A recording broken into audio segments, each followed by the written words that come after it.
चलिए फ्रेंड्स, आज के एडिटोरियल आपने पढ़ लिया होगा। देखिए, life should be like a river not a pond. आज के एडिटोरियल में कहता है यानी कि हमारी लाइफ एक रिवर की तरह होनी चाहिए, एक नदी की तरह होनी चाहिए जो निरंतर बहती रहती है, ना कि एक तालाब की तरह। तालाब मतलब एक गड्ढा खोद दिया और उसमें जो पानी है उसकी तरह हमारी लाइफ नहीं होनी चाहिए। ठीक है, तो देखिए आपकी स्क्रीन पर कुछ फोटो आ रही होगी, आप उसको ध्यान से पढ़ें। आपने किसी नदी के निकट कोई एक संकरा सा तालाब जरूर देखा होगा। मछुआरों द्वारा खोदा गया छोटा सा तालाब नदी से पृथक है। तो देखिए फ्रेंड्स, इसके लाइन क्या बनेगी? You must have seen a narrow pond. Pond मतलब तालाब, और नैरो का मतलब छोटा सा, संकीर्ण। ठीक है, तो आपने एक छोटा तालाब देखा होगा नियर ए रिवर, नदी के पास का ही एक तालाब देखा होगा। द स्मॉल पॉन्ड, ये जो छोटा सा पॉन्ड है, डग बाय द फिशरमैन, जो कि एक फिशरमैन मछुआरों द्वारा जो खोदा गया है, is separate from the river, वो रिवर से अलग होता है। ठीक है, देखिए द स्मॉल पॉन्ड। अब देखिए फ्रेंड्स, यहाँ पर ये क्या था? सब्जेक्ट था। अब सब्जेक्ट के बारे में हमने आगे बताया है, सब्जेक्ट के बारे में, यानी कि the small pond dug by the fisherman, वो तालाब जो फिशरमैन के द्वारा खोदा गया। तो सब्जेक्ट के बारे में ही बताया गया, यानी कि वो पॉन्ड जो फिशरमैन के द्वारा खोदा गया। तो फ्रेंड्स, यानी कि इसको भी हम सब्जेक्ट ही काउंट करेंगे। जो चीज सब्जेक्ट को एक्सप्लेन करती है उसी को हम सब्जेक्ट मानते हैं। ठीक है, नेक्स्ट आ गया है हेल्पिंग वर्ब। तो बस अभी हमारा सेंटेंस बन गया है सब्जेक्ट, उसके बाद हेल्पिंग वर्ब, उसके बाद आगे का सेंटेंस। ठीक है, तो यहां तक हमारा सब्जेक्ट काउंट होता है। चलिए, the small pond dug by the fisherman is separate from the river, यानी कि जो मछुआरों द्वारा खोदा गया जो तालाब है वो रिवर से अलग होता है। नेक्स्ट, गहरी और विस्तृत नदी पास ही में दृढ़ता से बही जा रही है, परंतु यह तालाब गंदगी से भरा हुआ है। A deep and wide river, deep का मतलब होता है गहरी, गहरी और विस्तृत नदी फ्लोज स्टेडीली नियर बाय, यानी कि ये जो नदी है निरंतर रूप से, स्टेडीली का मतलब होता है दृढ़ता से बही जा रही है। बट द पॉन्ड, लेकिन जो पास का जो तालाब है, इज फुल ऑफ डर्ट, वो जो है गंदगी से भरा हुआ है। क्योंकि यह जीवन सरिता से जुड़ा नहीं है, यह स्थिर है, परंतु गहन नदी जीवंत और प्रेममयी सरिता तीव्रता से अविराम बही जा रही है। देखिए, because it is not connected to the river of life, यानी कि जो ये पॉन्ड है, ये नदी, जो नदी है उससे कनेक्ट नहीं है, इसलिए तालाब का पानी अक्सर गंदा रहता है, क्योंकि वह रिवर से कनेक्ट नहीं है। It is still but the deep river, the living and loving river, flows rapidly and unceasingly. Unceasingly का मतलब भी हाँ ये होता है निरंतर रूप से, अविराम तरीके से भी वो नदी जो है बही जा रही है। तो फ्रेंड्स, यहाँ पर एडिटोरियल पहले शुरू में एक पॉन्ड और रिवर की कंपैरिजन कर रहा है, उसके बाद हम अपनी लाइफ को इसमें कंपैरिजन करेगा कि हमारी लाइफ भी एक नदी की तरह होनी चाहिए। नेक्स्ट, हम लोगों का जीवन भी इस तालाब की तरह हो गया है। हम भी जीवन के तेज प्रवाह से पृथक अपने लिए एक छोटा सा तालाब खोद लेते हैं।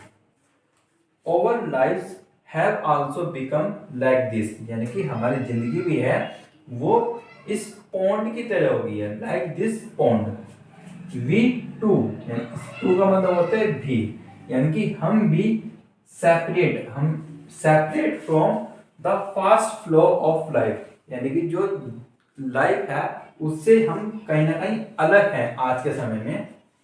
डिग ए स्मॉल पॉन्ड फॉर आवरसेल्फ, और हम भी इस जिंदगी से अलग होकर अपने लिए एक तालाब खोद लेते हैं। सेटल डाउन इन इट, उसी में स्थिर हो जाते हैं। सेटल डाउन इन इट, ठीक है। तो फ्रेंड्स यह उम्मीद है आपको समझ में आया होगा एडिटोरियल कैसे रिवर और पॉन्ड के बारे में बता रहा है। तो चलिए फ्रेंड्स इसमें कुछ ग्रामर हम फाइंड करते हैं। तो देखिए पॉन्ड इसमें क्या हो जाएगा, एक नाउन हो जाएगा क्योंकि तालाब एक नाम है। अब पॉन्ड की क्वालिटी क्या है, क्वालिटी मतलब वो एक संकीर्ण नैरो पॉन्ड है, तो ये एक एडजेक्टिव हो जाएगी, ठीक है। और फ्रेंड्स यहाँ पर मैंने आपको पिछली क्लास में बताया था ये आर्टिकल तब यूज होता है जब इसके बाद की नाउन काउंटेबल नाउन होती है, ठीक है। तो फ्रेंड्स ये आर्टिकल यूज है। A narrow pond near a river friends क्या है यहाँ पर नाउन, और नाउन अब ये आर्टिकल ए क्यों लगाया हमने, क्योंकि रिवर यहाँ पर काउंटेबल नाउन है, ठीक है ना। The small pond dug by the fisherman is separate from the river. अब मैंने आपको अपनी क्लास में बताया था नाउन चैप्टर में, जब हम सब्जेक्ट यानी कि ये नाउन है इसको हम आगे एक्सप्लेन कर देते हैं, जब हम नाउन को हम एक्सप्लेन कर देते हैं तो वो नाउन हमसे परिचित हो जाती है, इसलिए ही इसके आगे हमने आर्टिकल दा लगाया है। और परिचित नाउन से पहले हम आर्टिकल दा का यूज करते हैं। तो दा फ्रेंड्स यहाँ पर ये स्मॉल क्या हो जाएगा, एडजेक्टिव, और पॉन्ड आपको पता है नाउन है ये। द स्मॉल पॉन्ड, अब इसके बारे में बताएंगे हम। डग बाय द फिशरमैन, जो फिशरमैन के द्वारा खोदी गई, is separate from the river. A deep and wide river, friends यहाँ पर ये रिवर क्या है, फिर से वही नाउन, वाइड इसमें क्या हो जाएगा, एडजेक्टिव, और ये क्या हो जाएगा, एडजेक्टिव, ठीक है, क्योंकि ये इसी की विशेषता है। और फ्रेंड्स यहाँ पर ये एंड क्या बन जाएगा, एंड यहाँ पर एक एंड क्या है, कंजंक्शन है।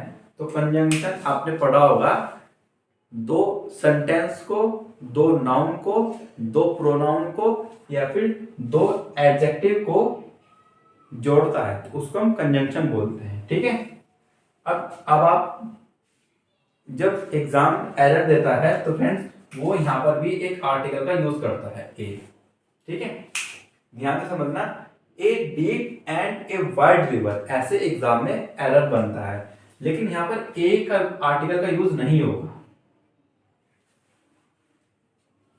ए आर्टिकल का यूज क्यों नहीं होगा, क्योंकि ये वाली एडजेक्टिव और ये वाली एडजेक्टिव एक ही नाउन के लिए है, ठीक है, तो इसलिए यहां पर एक ही आर्टिकल यूज होगा।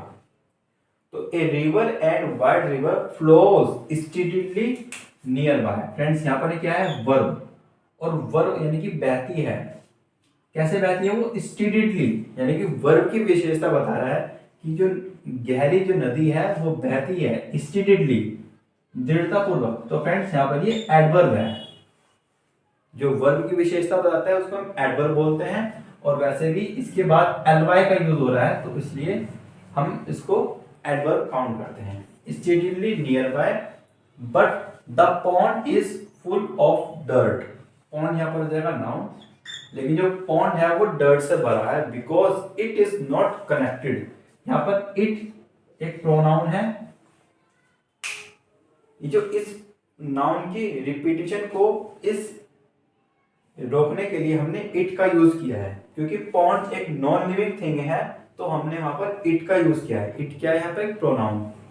It is not connected to the river of life, it is still but the river. अब देखिए फ्रेंड्स, आपको ये रिवर क्या है, इसमें नाउन है, तो डीप क्या हो जाएगा इसमें, एडजेक्टिव, डीप एडजेक्टिव हो जाएगा, ठीक है। Next, the living and loving river. अब इस रिवर एक इसके बारे में विशेषता बताया है, लविंग और लिविंग, तो ये एडजेक्टिव हो जाएगा, ठीक है, और एडजेक्टिव को इसने कनेक्ट कर दिया कंजंक्शन में। ठीक है। अब देखिए यहाँ पर आर्टिकल एक ही यूज किया है। एक आर्टिकल क्यों यूज किया है? क्योंकि ये सिर्फ इस नाउन के लिए लगा है। ठीक है, तो यहाँ पर आर्टिकल यहाँ पर है। यहाँ पर हम आर्टिकल का यूज नहीं करेंगे क्योंकि एक ही नाउन है हमारे पास। ठीक है।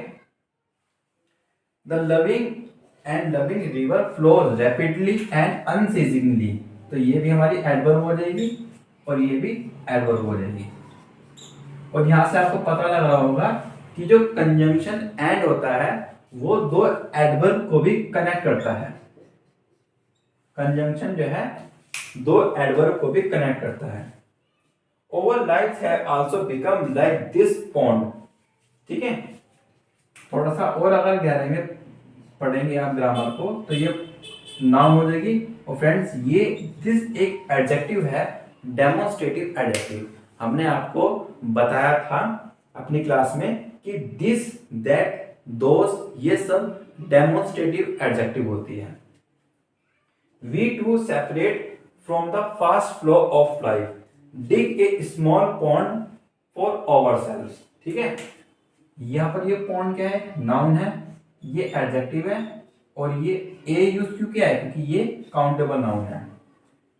सेटल डाउन इट, और जो तालाब हम खोलते हैं उसी में ही हम सेटल डाउन, उसी में ही हम रहने लग जाते हैं। तो फ्रेंड्स उम्मीद है आपको ये आर्टिकल समझ में आया होगा और ग्रामर भी इसमें आपको समझ में आई होगी। अभी आर्टिकल की थोड़ी सी लाइन बची हुई है, तब तक आप इसकी रिवीजन करिए।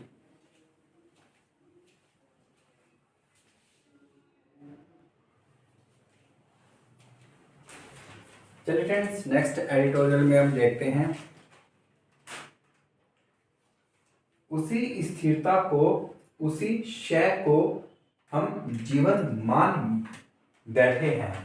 वी कंसिडर, कंसिडर का मतलब होता है कोई चीज मान लेना कि भाई यही सत्य है, ऐसा हम कंसिडर करते हैं। ठीक है, we consider that stability, stability मतलब स्थिरता, उस स्थिरता को, दैट डीके और जो वो शय है एज लाइफ, तो हमने इसी स्टेबिलिटी को, इसी स्थिरता को और इसी शय को हमने लाइफ मान बैठते हैं। दूसरे शब्दों में कहें तो हम स्थिरता चाहते हैं, हम ऐसी अभिलाषाएं करते हैं। देखो अभिलाषाएं, इसका मीनिंग क्या होता है? जिनका कभी अंत ना हो। तो इसमें पढ़ेंगे हम इन अदर वर्ड्स, दूसरे शब्दों में वी वांट स्टेबिलिटी, स्टेबिलिटी मतलब स्थिरता, हम स्थिरता चाहते हैं। वी डिजायर सच थिंग्स, हम ऐसी वस्तुओं की अभिलाषाएं। तो यहाँ पर है इच्छा करना, हम ऐसी इच्छा करते हैं ऐसी वस्तुओं की दैट नेवर एंड्स, मतलब हम चाहते हैं कि कोई भी चीज हमारी लाइफ में परमानेंट वे में आ जाए और वो कभी भी, दैट नेवर एंड्स, वो कभी भी समाप्त ना हो। हम ऐसा आनंद चाहते हैं जो कभी नष्ट ना हो। हम एक छोटा सा तालाब खोद लेते हैं और उसी में अपने आप को, अपने परिवारों, अपनी महत्वाकांक्षाओं, अपनी संस्कृतियों, अपने भय आदि के साथ आबद्ध कर लेते हैं। तो ये महत्वाकांक्षाओं, संस्कृतियों, फ्रेंड्स इसकी वोकैब अब आपको इसमें एडिटोरियल में पता लगती है। ये चीज पढ़ने में इसमें फायदा मिलता है हमको। ठीक है, we want such happiness that never perishes. तो पेरिशेस का मतलब क्या होता है? उसी में अपने आप को, अपने संस्कृति और अपने भय आदि के मतलब होता है इसका डर, दैट नेवर पेरिशेस। पेरिश का मतलब होता है तबाह, बर्बाद हो जाना। हम एक ऐसी हैप्पीनेस चाहते हैं कि कोई वो कभी बर्बाद ना हो जाए, पेरिश ना हो जाए। We put ourself in a small pond, friends यहाँ पर इन आएगा, है ना। इन का मतलब क्या होता है? में। तो हमने एक ऐसे छोटे से तालाब में अपने आप को रख लिया है and keep it in the same families, और हमने अपने आप को एक छोटे से तालाब में रख लिया है और अपनी फैमिली को भी उसी तालाब में हम छोटे से तालाब में रखते हैं। छोटे से तालाब का मतलब फ्रेंड्स जो हमारे यहाँ आज की छोटी सी जो लाइफ होती है, एक स्वार्थ पर वाली जिंदगी होती है उसके बारे में एडिटोरियल बता रहा है कि हमारी लाइफ एक नदी की तरह होनी चाहिए जो हर वक्त गतिशील होती है। ठीक है। नेक्स्ट, ओवर एम्बिशंस, ये जो हमारी महत्वाकांक्षाएं हैं, over culture, over life in one, हमने एक छोटे से तालाब में रख दी है। वी बाइंड इट, और हम इसी में ही अपने आप को बाइंड कर लिए हैं, आबद्ध कर लिए हैं। जबकि हमारे निकट ही जीवन तेजी से प्रवाहित होता चला जा रहा है। जीवन जो अस्थिर है, सतत परिवर्तनशील है, जो द्रुतगामी है, जो अनंत सौंदर्य लिए हुए है। तो फ्रेंड्स, यहाँ पर जीवन की डेफिनेशन भी आप एडिटोरियल में पढ़ोगे। वेयर एज, जबकि life is flowing rapidly near us, और जबकि हमारे बराबर में किसी की लाइफ बड़ी तेजी से फ्लो कर रही है। ठीक है। लाइफ, अब जिंदगी क्या होती है? लाइफ विच इज अनस्टेबल, जो अस्थिर होती है। एक्चुअली में जो लाइफ का मीनिंग होता है वो अनस्टेबल है। Which is constantly changing, life का मतलब होता है जो हर पल हर मोमेंट चेंज होती रहती है। विच इज फास्ट, जो बहुत फास्ट होती है। विच हैज इनफाइनाइट ब्यूटी, और ऐसी लाइफ जिसमें अनंत सौंदर्य होता है, उसी को एडिटोरियल यहाँ पर जीवन मानता है। बाकी उसको जबकि एक स्मॉल पॉन्ड में अपने आप को जिंदगी रख ली है, अपनी जिंदगी, उसको एडिटोरियल जिंदगी नहीं मानता है। When you sit on the bank of the river, यहाँ पे बैंक का मतलब वो वाला बैंक नहीं है SBI, यहाँ पर बैंक का मतलब है किनारा। नदी के किनारे को हम बैंक बोलते हैं। When you sit on the bank of the river, जब आप किसी नदी के किनारे पर बैठते हो, every moment you will see, हर एक मोमेंट जो वहां पर आप देखोगे नदी के बराबर में, ए मूवमेंट इन इट, यानी कि उस नदी में एक मूवमेंट रहती है। मूवमेंट मतलब गतिशील, जैसे पानी बहता रहता है तो वो मूवमेंट वहां पर आपको मिलेगी। तो फ्रेंड्स, यहाँ पे ये एडिटोरियल था। कुछ लाइन अभी बची हुई है, तब तक हम इसमें ग्रामर देखते हैं। देखिए, वी कंसीडर, कंसीडर यहाँ पर क्या है? Verb. We consider that stability, यहाँ पर नाउन आ जाएगा। दैट डीके एज लाइफ, ठीक है ना। यानी कि जब हम कंसीडर शब्द यूज करते हैं तो उसके दूसरी ओर हम एज का यूज करते हैं, ठीक है ना। कंसीडर समथिंग एज समथिंग, तो कंसीडर के बाद हम एज यूज करेंगे। In other words we want stability, ठीक है फ्रेंड्स, ये नाउन है। इससे पहले हम कोई आर्टिकल नहीं लगाए हैं क्योंकि स्टेबिलिटी एक कैसे नाउन है, यहाँ पर एब्स्ट्रैक्ट नाउन यहाँ पर होगी, ठीक है ना। We desire such things, friends यहाँ पर ये वर्ब है, ये सब्जेक्ट है, क्योंकि यहाँ से अलग सेंटेंस यूज होता स्टार्ट हो गया, और सेंटेंस की फॉर्मेशन क्या होती है? Subject verb object. तो ये सब्जेक्ट है और ये वर्ब है। That never end we want such happiness, friends happiness भी क्या हो जाएगी? एक नाउन है, और यहाँ पर क्या होगा? ये एक एडजेक्टिव है। जब आप एडजेक्टिव चैप्टर पढ़ोगे तो आपको पता लगेगा कि सच एक एडजेक्टिव होती है, और सच एक ऐसी एडजेक्टिव है जिसके बाद हम दैट का यूज करते हैं, ठीक है ना। दैट का हम इसमें यूज करते हैं। We want such happiness that never perishes, we put ourselves. Ourselves friends यहाँ पर एक प्रोनाउन है, रिफ्लेक्सिव प्रोनाउन। रिफ्लेक्सिव प्रोनाउन आपने पढ़ा होगा, जिसमें भी over self, my self, himself use होता है, उसको हम रिफ्लेक्सिव प्रोनाउन बोलते हैं, ठीक है। ये देखिए फिर से आ गया है, पॉन्ड एक नाउन है, ये एडजेक्टिव हो जाएगा, और ये ए हमने यूज क्यों किया है? क्योंकि ये काउंटेबल नाउन है। And keep it in it, ये वर्ब हो जाएगा। इन द सेम फैमिलीज, ठीक है ना। फैमिलीज यहाँ पे क्या हो जाएगा? नाउन। ओवर एम्बिशंस, एम्बिशन भी क्या है? नाउन। कल्चर भी यहाँ पे क्या हो जाएगा? नाउन। और लाइफ भी क्या हो जाएगा? नाउन, ठीक है ना। अब ये यहाँ पर ओवर, ये क्या है? देखिए,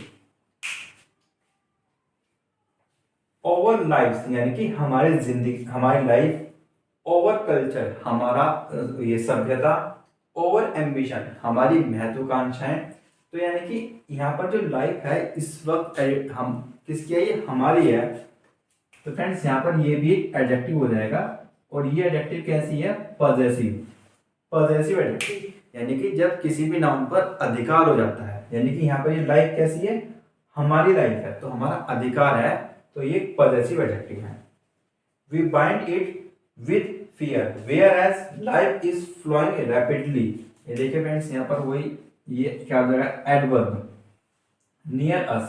फिर यहाँ पर लाइफ का मीनिंग बताया गया था, life which is unstable, which is constantly, which is fast.